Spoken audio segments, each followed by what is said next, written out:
Nimekuja kukagua zoezi au mradi wa kuweka taa katika uwanja wa ndege wa Arusha.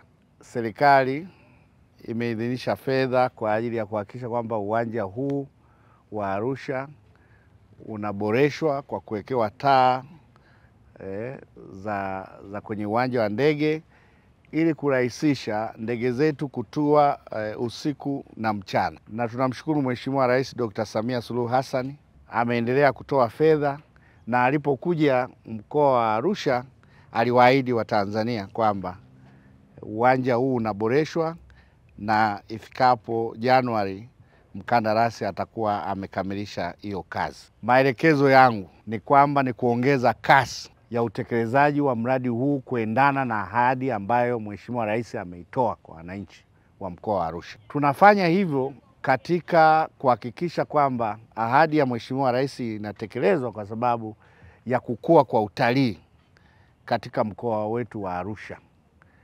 Badala watalii sasa kuendelea kuja na kutua wakati wa usiku wakatue Kilimanjaro, badala yake watatua moja kwa moja Arusha. Wote tunashuhudia kwamba utalii unakuwa, watalii wanaongezeka. Kwa hiyo kukamilika kwa uwanja wa Arusha, maboresho yaliyokusudiwa yatasaidia sana kuongeza idadi ya watalii kuja katika mkoa wetu wa Arusha. Nyie mnaona ndege zinavyopishana, ni watalii wengi wanaendelea kuja katika mkoa wetu wa Arusha. Kwa hiyo meneja wa uwanja na kuelekeza ni kwamba endeleeni kumsimamia mkandarasi aongeze kasi. Natambua kwamba ameshaagiza material, kwa maana hizo taa na vitu generator nimeambiwa ameshalinunua, halijaletwa. Transformer ameshanunua hapo, Talex italetwa. Sasa hivyo vitu vyote vinataka follow up.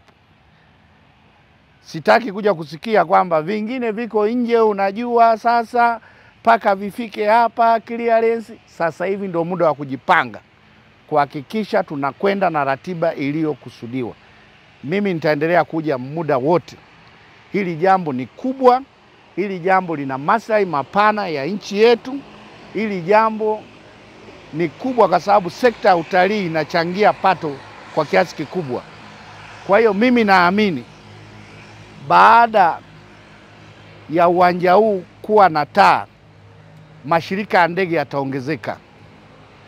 Haya madogo yataongezeka kwa maana ya kuleta watalii hapa na ruti zitaongezeka. Kwa hiyo nimekuja, mkandarasi, hakikisha unatimiza majukumu yako kwa kuzingatia ratiba hiyo ambayo ipo mlioipendekeza, na mimi nitaendelea kuja kufuatilia hilo. ST Bongo, nyumbani kwanza.